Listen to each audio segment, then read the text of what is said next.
Hey, it's Erin. Let's talk about this Smith machine. This is one of those pieces of equipment you either love to use or you never use. I used to be the latter. I got my start in weightlifting at University of Florida. I ran track there, and it was the barbell or nothing. I didn't even know what a Smith machine was. Fast forward a few years and I started bodybuilding. I actually hurt my lower back and discovered the Smith machine. The bar is in a fixed plane of motion, so you don't have to use stabilizers. This makes the Smith machine incredibly safe. You're also able to isolate certain muscles a lot better than using the barbell. It's also incredibly safe compared to free weight exercises. So if you have an existing injury, you can hop on that Smith machine, or if you train by yourself, you don't have a spotter, you can actually self-spot on the Smith machine. So today I thought it would be fun if we do legs and glutes on that Smith machine. Keep in mind that good gym etiquette is so important. That means if someone's waiting on the Smith machine, step away and let someone else use it. But if the gym is empty and no one wants that machine, go for it, do the whole workout. Without further ado, let's train. First exercise is the hip thrust. You're gonna need a standard bench, and a bar pad can be helpful. Place the bench parallel to the Smith machine bar, and you want to be able to have your upper back on the bench and the bar resting just below your hip bones. The Smith machine will limit your range of motion just a bit, so you want to calibrate it to where you're really working in that upper half of that range of motion. So you want to get that really good squeeze at the top. Make sure you keep your chin tucked. Weight of your feet is going to be through the heels, and notice the lower leg. When you get up into the mid-rep position, that lower leg is perpendicular to the ground, and I'm just stabilizing the bar with my hands, not using the upper body at all. And then you'll form a table with your body when you get to the top. And I like to think about tucking my pelvis forward. This can help with overextension because you certainly don't want to push too far. This can hurt your lower back.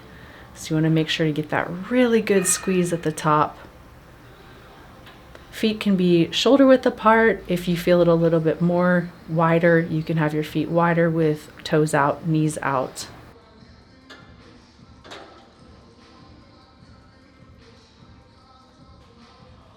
Next exercise is a Zercher squat. We're going to move that bench away, continue to use the bar pad, and start with just the bar if you'd like, if you've never done this exercise before. And I like to have about the bridge of my foot directly under the bar. This helps me keep my upper body a bit more upright and allows me to really focus on those glutes and hamstrings. The bar is going to sit in the crook of your elbows. And keep that chest up, keep the back nice and flat. You can push through the heels if you really want to accentuate that glute burn. Feet are about 1.5 times shoulder width, and the wider stance is going to be helpful here as it's going to allow you to get a bit more depth in each rep. This will allow you to get your elbows in between your knees. You can interlock your hands if you'd like.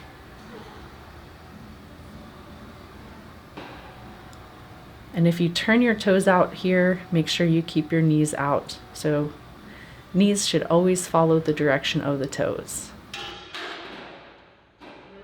Our next exercise is an RDL. I love RDLs on the Smith machine because you can not only use the weight and pull up against the weight, but you can actually pull back against the bar. And so here you'll see that weight is excessively through the heel, really hinging through the hip, keeping that back nice and flat, and pulling against the bar, so pulling back and also pulling up. And really think about that glute squeeze when you get to mid-rep. Keep those shoulders nice and flat. Keep your chest up at the top. I also like to tuck my chin just a little bit. This can help to engage the glutes. Feet are going to be shoulder width, and an overhand grip is helpful here. I don't usually recommend a mixed grip when doing any kind of deadlifts for hypertrophy. We want to make sure that we're training everything evenly from right to left. So again, pull backwards against the bar and pull upwards. The resistance is not like anything you would get with a barbell. So if you've been doing barbell or dumbbell RDLs, try the Smith Machine RDL. I think you'll really like it.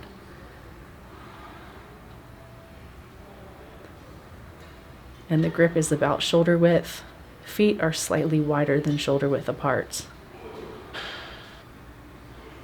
And my feet are about directly under that bar too.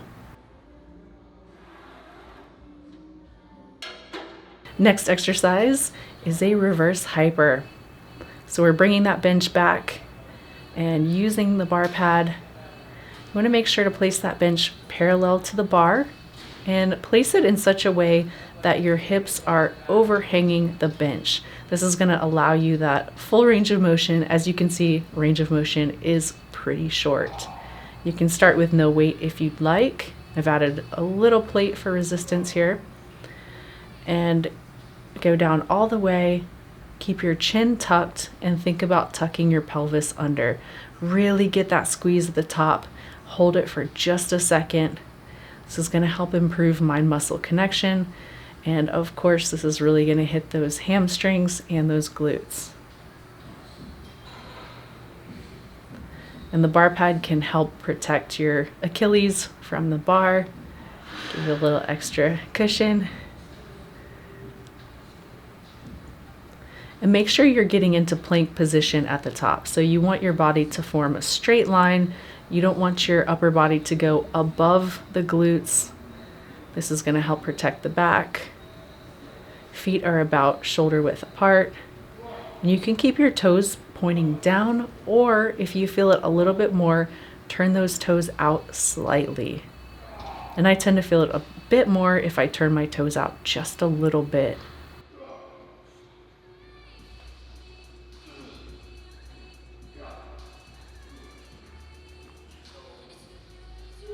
Next exercise is a front foot elevated split squat. You're going to have that bench parallel to the bar and make sure you check for height. So when you stand up completely, watch your head. So I've moved that bench just a little bit out so I can get full range of motion. If I had the bench a little bit closer, I would for sure hit my head. So weight is pushed through the heel. The rear leg is simply spotting the front leg. So the front leg is going to be doing all of the work. So think about pushing yourself up with that quad and going all the way down as far as comfortably possible. Now, if we can get that upper leg below parallel, it's really going to engage those glutes. And you don't need a ton of weight here. I would say start with just the bar. Most gyms have Smith machines. Bar is about 15 pounds, so it can be pretty good resistance to start. I think I have 5s on each side, so you don't have to go heavy on this one. Now, as you switch from one side to the other, make sure you're performing the exercise exactly the same. So we typically have a dominant side and a non-dominant side. We want to make sure that we're training both sides evenly. Make sure to keep that knee in line with the foot. So there's a tendency sometimes to let that knee cave in. Do not let that happen. Make sure you consciously push that knee a little bit out as you come up. And really focus on using just the front leg and only spotting with the back leg as needed. This is our last exercise, so really focus. Really work on that mind-muscle connection. Go nice and slow. Keep your back flat. Keep your shoulders and chest up.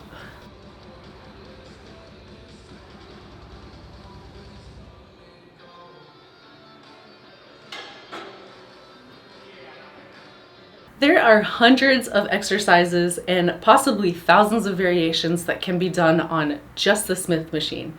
So if you enjoyed this video and you'd like to see more, let me know in the comments below. If you like this video, please consider subscribing and joining the Fit Fam. And if you try this workout and you love it, please tag me on social media. I really enjoy seeing you take the workouts and make them your own.